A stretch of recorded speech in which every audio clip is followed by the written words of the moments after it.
For the first months of World War II, the Allies had enjoyed unchallenged control of the Mediterranean Sea. Britain's oil supplies from the Middle East passed through it undisturbed, and communications with the Empire in India and the Far East were secure.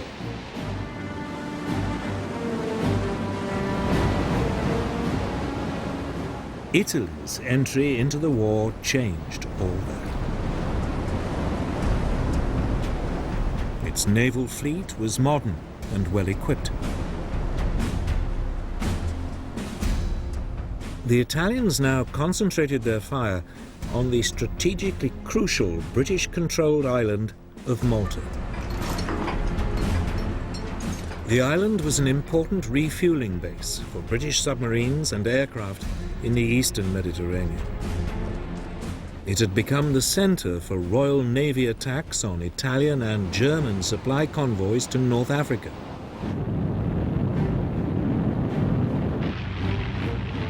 In summer 1940, Italy bombed it.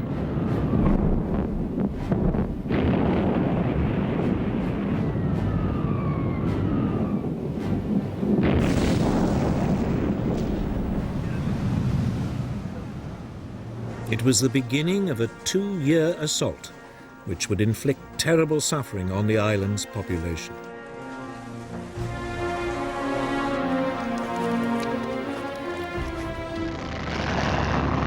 Yet for all Malta's strategic significance, Britain was caught on the hop.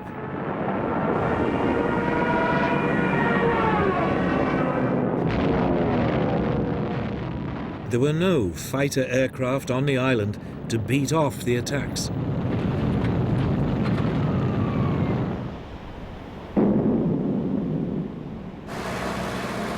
Then, almost by accident, 4 Gladiator fighter biplanes were found in crates on the island. They were hastily assembled.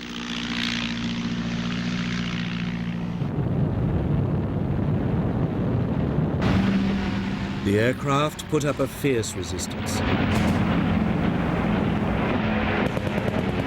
For 3 weeks, the fate of Malta remained uncertain.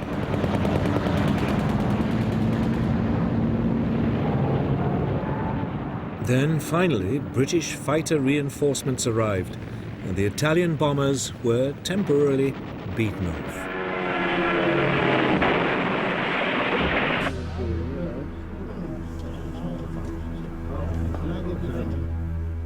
But it was now obvious to the British that they had to do something if they were to keep a toehold in the region.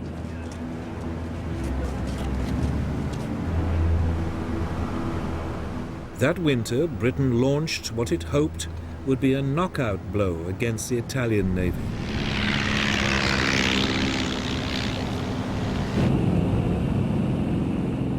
On the evening of November the 11th, 21 Swordfish torpedo bombers lifted off an aircraft carrier.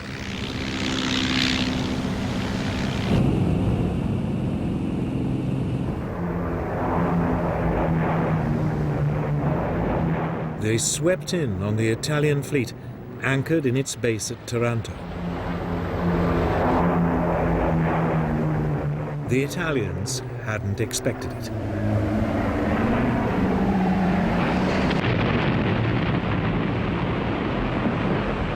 Three of Italy's 6 battleships were crippled. 4 months later, Britain struck again.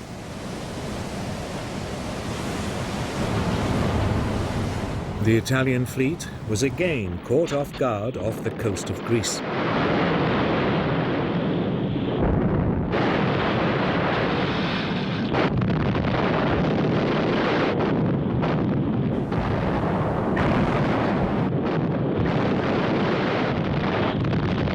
A 4th Italian battleship was damaged.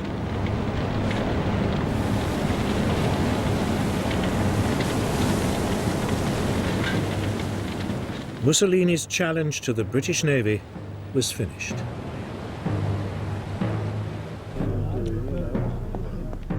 It was a turning point for Hitler, too.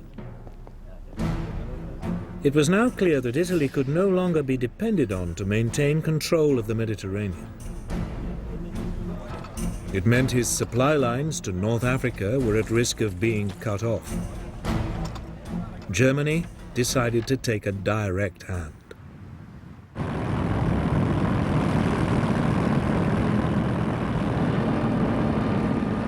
In early 1941, the Luftwaffe bombed Malta.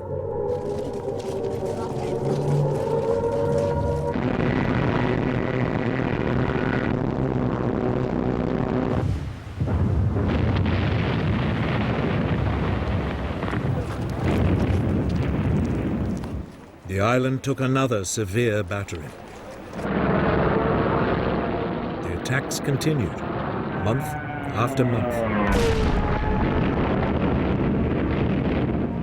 Yet the British garrison hung on.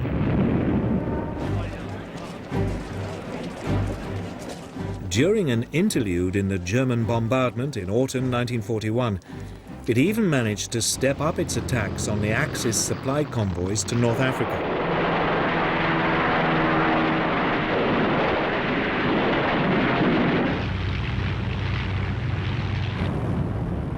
Then the Luftwaffe resumed the assault.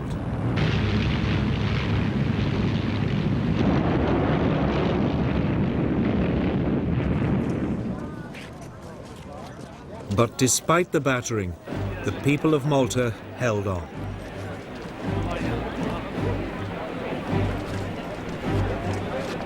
The following spring, in April 1942, they received a unique honor for the heroism they had shown under 4 months of devastating Axis bombardment.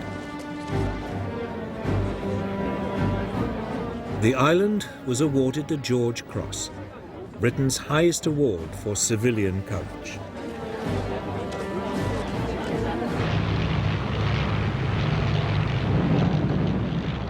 But by the summer of 1942, Malta was running short of supplies and ammunition.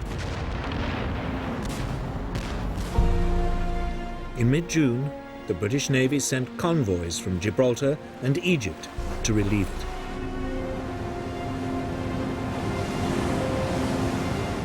But the Germans were waiting.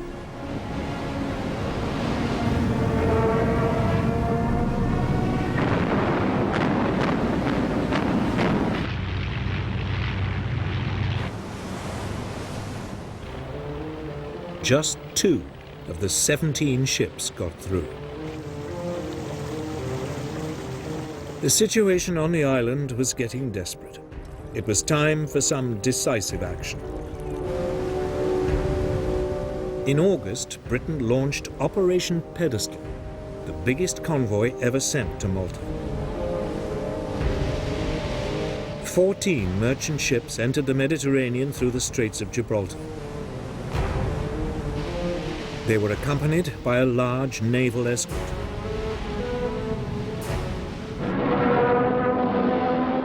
Almost immediately, they ran into German opposition.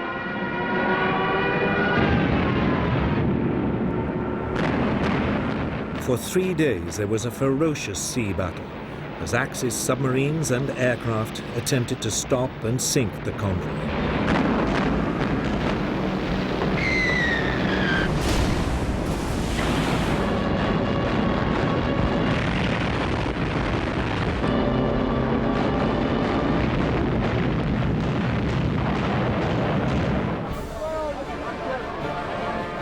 Finally, on the 4th day, 5 of the British merchant ships made it into port.